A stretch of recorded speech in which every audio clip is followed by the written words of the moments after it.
Mitos Gunung Semeru, misteri para dewa. Orang Jawa memiliki kepercayaan bahwa Gunung Semeru merupakan pulau Jawa yang dulunya mengambang di lautan luas dan terombang-ambing oleh ombak. Pada suatu ketika, Sang Hyang Siwa datang ke tempat tersebut, dan di sana banyak pohon jawawut. Oleh karena itu, pulau tersebut disebut Pulau Jawa.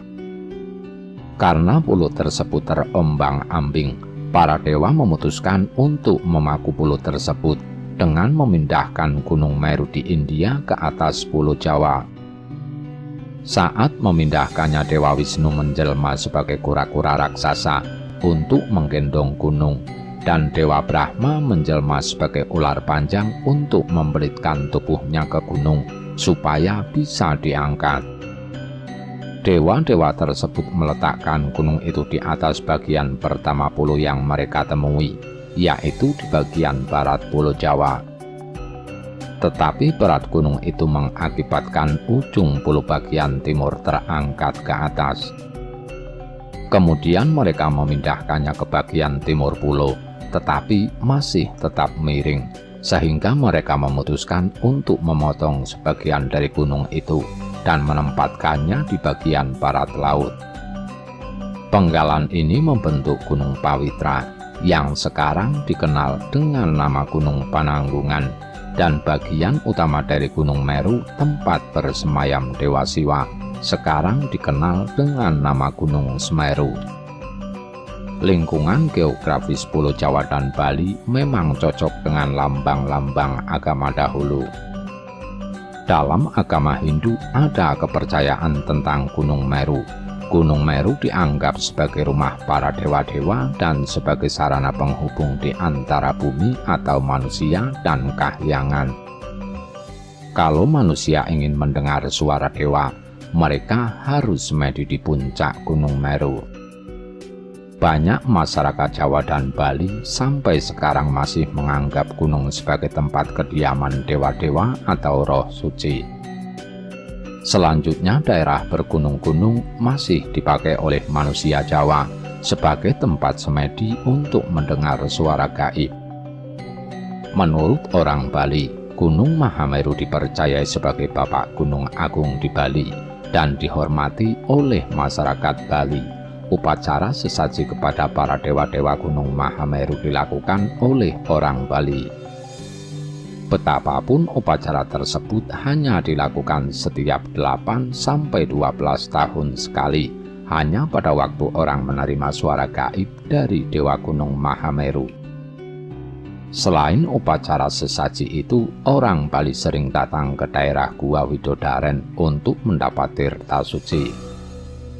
Orang naik sampai puncak Mahameru ada yang bertujuan untuk mendengar suara-suara gaib. Selain itu juga ada yang memohon agar diberi umur yang panjang. Bagaimanapun alasan orang naik ke puncak Mahameru, kebanyakan orang ditakutkan oleh makhluk halus yang mendiami daerah keliling gunungnya. Roh halus tersebut biasanya adalah roh leluhur yang mendiami tempat seperti hutan, bukit, pohon, serta danau. Roh leluhur biasanya bertujuan menjaga macam-macam tempat dan harus dihormati. Para pendaki yang menginap di Danau Ranu Kumbolo sering melihat makhluk halus penunggu Ranu Kumbolo. Tengah malam ada cahaya berwarna oranye di tengah danaunya, dan tiba-tiba berubah wujud menjadi sesosok gaib wanita. Biasanya hanya orang yang punya kekuatan mistis, dia akan melihat roh suci dan dapat bicara dengan roh suci. Terserah orang percaya pada roh suci atau tidak, tetapi banyak orang Jawa yang percaya bahwa daerah Bromo, Tengger, Semeru banyak didiami oleh makhluk halus. Karena hal itulah, hingga sekarang memiliki banyak mitos Gunung Semeru yang beredar pada masyarakat. Mitos Gunung Semeru. Gunung ini banyak beredar tentang kabar Mbah Dipo yang dulunya menjadi juru kunci Gunung Semeru, berwasiat jika gunung tersebut meletus segera pergilah ke arah sungai, bukan ke arah Gunung Sawur. Semeru adalah tempat bersemayamnya para dewa. Terdapat pula Arjopodo yang dikaitkan dengan dua patung gaib prajurit kerajaan Majapahit. Patung tersebut ada yang bilang berukuran kecil, ada juga yang bilang berukuran raksasa, tergantung orang yang melihatnya. Selain itu terdapat juga ikan mas Ranukumbolo yang dipercaya oleh warga sebagai dewi penjaga. Dewi penunggu danau ini sering menampakkan ketika bulan purnama dengan menjelma seperti wanita yang muncul berpakaian kebaya warna kuning. Oleh karena itu, pendaki dilarang memancing atau menangkap ikan di daerah tersebut. Di sana juga ada kawasan keli dan terdapat batu in memoriam sebagai penanda orang yang meninggal saat pendakian. Gunung Semeru berada di dua wilayah, yaitu Kabupaten Malang dan Lumajang. Gunung Semeru masuk di dalam kawasan Taman Nasional Bromo Tengger Semeru yang kaya akan budaya suku Tengger yang menjadi daya tarik utama wisatawan. Selain menyimpan keindahan panorama, Gunung Semeru menyimpan sejarah penting bagi orang Jawa. Gunung Semeru memiliki tempat khusus bagi umat Hindu dan Buddha di Indonesia karena dianggap sebagai gunung suci yang berada di India. Gunung Semeru sendiri berasal dari bahasa Sanskerta yang berarti Sumeru, Meru Agung. Semeru juga diartikan sebagai Lingga Acala. Lingga berarti tidak bergerak, sesuatu bukan ciptaan manusia. Dan Acala berarti gunung atau karang. Semeru sebagai gunung suci. Thomas Stamford Raffles dalam bukunya The History of Java menyebut kata Sumeru atau Gunung Semeru dan diyakini bahwa pemerintahan tertua di tanah Jawa berada di kaki Gunung Semeru bernama Giling Wesi yang didirikan oleh Tritresta sebagai penguasa pertama. Semeru disebutkan dalam prasasti Pasru Jambe di Kabupaten Lumajang bahwa dulu daerah tersebut merupakan padepokan dan tempat tinggal resi, tepatnya di Dusun Mungkir. Resi Pasopati adalah penyebar Hindu di Jawa yang disebut-sebut moksa di Gunung Semeru. Menurut masyarakat Hindu di Bali dan Jawa, pemindahan Gunung Meru merupakan pemindahan kayangan para dewa dan nilai-nilai luhur dalam agama Hindu. Karena sebelum dipindahkan, Gunung Meru dipercaya sebagai tempat bersemayamnya para dewa sekaligus tempat terhubungnya bumi dan kahyangan. Sampai sekarang pun, Gunung Semeru diyakini sebagai tempat abadi para dewa. Misteri Arjopodo dikenal sebagai gunung suci. Gunung Semeru tentu memiliki misteri yang menyelimutinya. Salah satunya adalah Arjopodo. Arjopodo dikenal sebagai pos terakhir dalam pendakian Gunung Semeru. Nama Arjopodo ini berasal dari kata arca dan podo yang berarti arca yang sama. Konon Arjopodo ini menjaga sebuah gapura gaib yang hanya bisa dilihat oleh orang tertentu yang memiliki ilmu tinggi alam gaib. Arjopodo pertama kali ditemukan oleh Norman Edwin dan Herman Olantang, Mapala Universitas Indonesia tahun 1984. 2 tahun kemudian, Norman kembali ke tempat dua arca dan menuliskannya temuannya di majalah Suara Alam tahun 1986, dan setelah itu Arjopodo tidak diketahui keberadaannya, seolah hilang secara misterius. Namun pada November 2011, ketika tim ekspedisi Cincin Api Kompas melakukan penelusuran untuk membuktikan keberadaan arca yang dianggap hilang lebih dari 1/4 abad itu. Ternyata kedua arca tidak pernah hilang dan tetap di tempatnya. Sepasang arca ini tetap menghadap ke utara, di mana tepat menghadap puncak Mahameru. Menurut penduduk sekitar, jalur pendakian saat itu memang dirubah ke jalur baru seperti sekarang, untuk melindungi keberadaan arca dari orang-orang tak bertanggung jawab. Selain itu juga terjadi kerusakan jalur karena perubahan kondisi alam, sehingga jalur baru dibuat. Keberadaan arca kembar ini tentu saja berhubungan dengan Gunung Semeru sebagai gunung suci bagi orang Jawa. Arjopodo adalah arca perwujudan dari Dewa Kala dan Anukala yang mempunyai tugas untuk menjaga gerbang Gapura Candi pada Gapura sebelah barat. Sedangkan bagian timur dijaga oleh Dewa Gana, Gapura Selatan dijaga oleh Dewa Agasti, dan Gapura Utara dijaga oleh Dewa Gauri. Arjopodo diperkirakan peninggalan zaman kerajaan Majapahit. Menurutnya, kata Arjopodo juga berasal dari kata arca dan pada yang artinya tempat arca. Salah satu arca kemungkinan adalah sosok salah satu dari Pandawa, yaitu Bima, karena badan dan tangannya mirip dengan foto arca Bima. Bima adalah perwujudan tokoh tolak bala, dan dalam hal ini Bima bertugas menghalau bencana dari puncak Gunung Semeru yang aktif. Arcapada bisa diartikan sebagai Adam Hawa dan Kamajaya Kamarati. Dalam kepercayaan Jawa, Kamajaya dan Kamarati memulai kehidupan dari sumber mani, sumber air di bawah Arcapada. Sesuai namanya, sumber mani merupakan awal mula adanya kehidupan atau kehidupan selanjutnya. Sumber mani adalah air suci pertama paling tinggi, kemudian turun menjadi Ranu Kumbolo, Ranu Pani, Ranu Regulo, Watu Kloso, dan terakhir Selo Kambang. Kaki Gunung Semeru semakin dikenal oleh banyak petualang yang mencapai ratusan pendaki tiap minggunya. Sebagai tempat yang suci, sudah sepantasnya pendakian ke Gunung Semeru dilakukan dengan tidak melanggar aturan yang sudah dibuat oleh pihak Taman Nasional.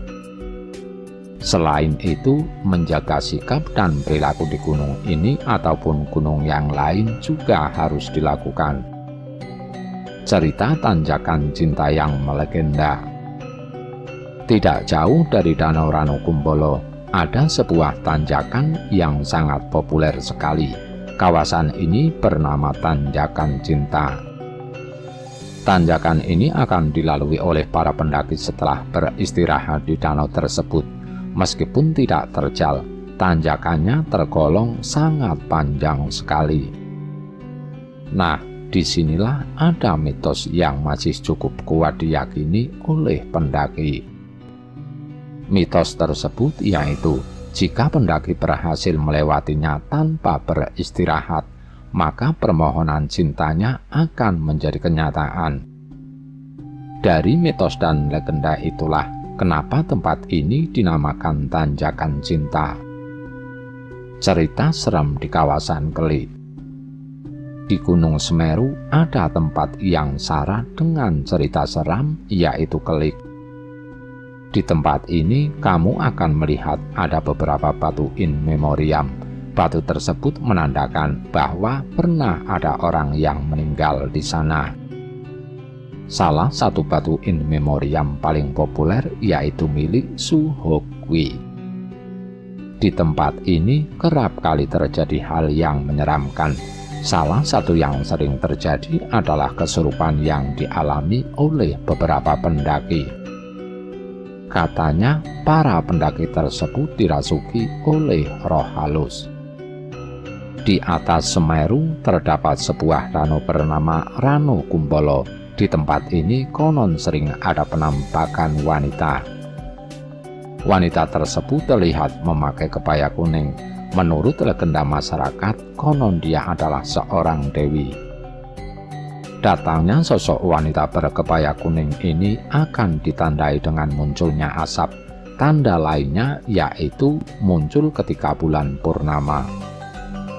Di balik pesona alam sekitar Ranu Kumbolo yang memesona, terdapat sebongkah batu andesit bertuliskan bahasa Jawa kuno atau Sansekerta, yang oleh masyarakat dinamakan prasasti Ranu Kumbolo. Namun sebenarnya belum banyak arkeolog dan sejarawan yang tahu, tak terkecuali tentang apa dan makna tulisan yang tergores di batu itu, mengingat posisi prasasti Ranukumbolo yang berada jauh di lereng Gunung Semeru dengan medan yang cukup berat.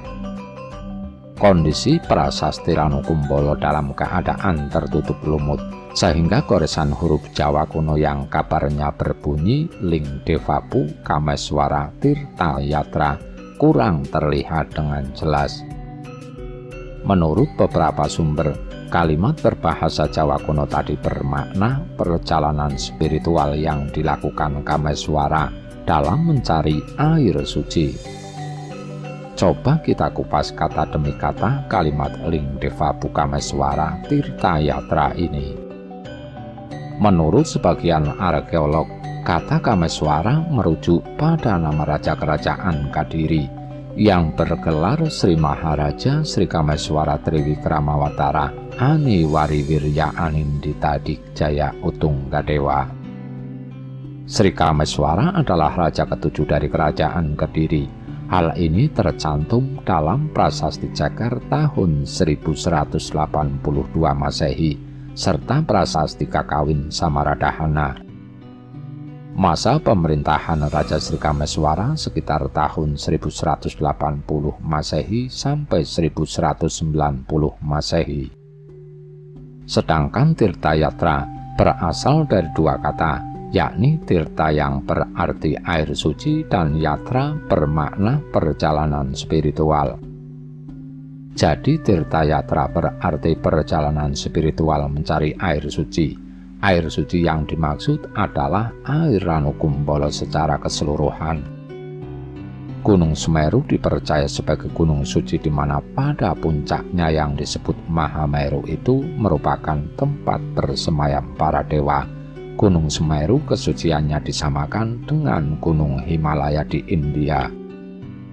Kala itu Kameswara melakukan pendakian ke Gunung Semeru melalui jalur pendakian kuno dari desa Pasru Jambe, Lumajang, Jatim, dan bukan seperti para pendaki zaman sekarang yang melakukan pendakian melalui posko desa Ranupane. Ternyata benar bahwa daerah Pasru Jambe memang menyimpan banyak serpihan benda-benda kuno seperti menhir, batu tulis, maupun peralatan sehari-hari masyarakat pada zaman kuno. Sang arkeolog juga menemukan beberapa batu tulis yang bercerita tentang perjalanan suci yang dilakukan oleh raja atau rohaniawan dari kerajaan Blambangan, sekarang Banyuwangi, menuju Gunung Semeru.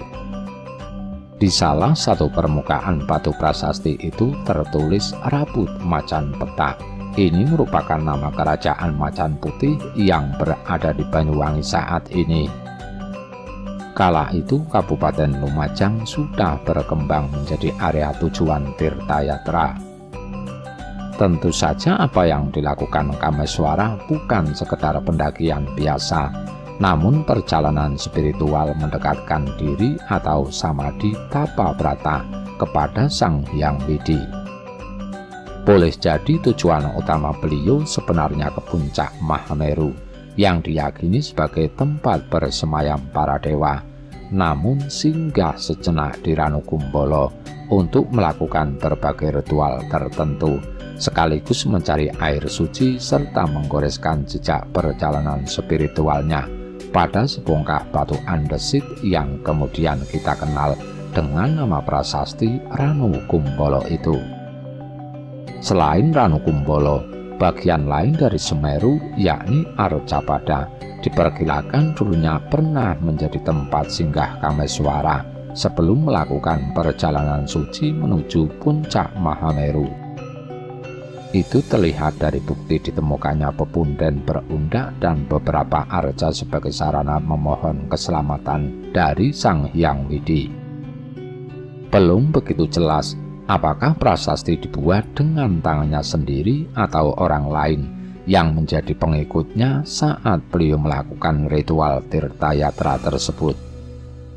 Kalimat Ling Devapu Kameswara Tirta Yatra dapat diartikan bahwa ketika itu Raja Kameswara pernah melakukan kunjungan suci dengan mendaki Gunung Semeru. Kata Devavu menunjukkan kalau Kameswara ketika melakukan ritual Tirtayatra sudah bukan seorang raja kerajaan Kediri lagi dan menghabiskan sisa hidupnya untuk mendekatkan diri pada Hyang Widi, karena Devavu berarti rohaniawan. Sedangkan Kelaraja biasanya menggunakan kata Sri menyimpulkan prasasti Ranukumbolo merupakan tinggalan Raja Kameswara dari kerajaan Kadiri. Menurut Dwi Cahyono, dianggap terlalu dini mengingat jenis huruf Jawa kuno yang tertulis di prasasti Ranukumbolo ada kemiripan dengan prasasti-prasasti lain yang ditemukan di Semeru bagian selatan, mulai Ampel Gading hingga Senduro. Huruf-huruf atau aksara Jawa kuno yang ditemukan di sebelah selatan Gunung Semeru itu dibuat pada masa kejayaan hingga menjelang runtuhnya kerajaan Majapahit.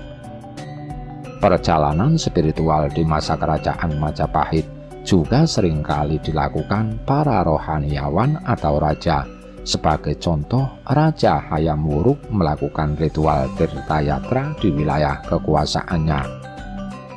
Perjalanan spiritual Raja Hayam Wuruk mencari air suci ke sumber Wendit, sumber awan, dan Telaga Biru yang berada di wilayah Malang telah ditulis oleh Empu Prapanca dalam kitabnya Negara Kertagama. Suatu bukti bahwa kakek moyang kita pada zaman dahulu bukan hanya seorang pelaut ulung, melainkan juga pendaki yang handal. Apa yang dilakukan Kameswara merupakan bagian dari perjalanan spiritual menuju kesempurnaan diri. Suatu sikap agung yang kemudian diperkuat dengan tinggalan berupa prasasti atau jejak purbakala lainnya, arca, pepunden berunda, menhir, dan sebagainya untuk mengenang misi perjalanan spiritual beliau. Prasasti yang mereka tinggalkan telah menjadi warisan purbakala yang sangat berarti bagi generasi sekarang dan yang akan datang, terutama untuk mengubah keadaan di masa itu. Misteri ikan mas Ranukumbolo. Kisah misteri Gunung Semeru Lumajang selanjutnya, selain sosok Dewi, misteri tentang ikan mas penunggu di danau tersebut juga menjadi kisah misteri yang populer. Bahkan ada larangan bagi pendaki agar tidak memancing dan menangkap ikan mas di Ranukumbolo. Menurut keyakinan masyarakat setempat, ikan mas tersebut merupakan penjelmaan Dewi. Menurut mitos setempat, konon ia merupakan sosok penjaga kawasan tersebut. Meski begitu, hal ini masih sekedar mitos. Faktanya banyak pendaki yang memancing di sana. Rahayu, Rahayu, Rahayu.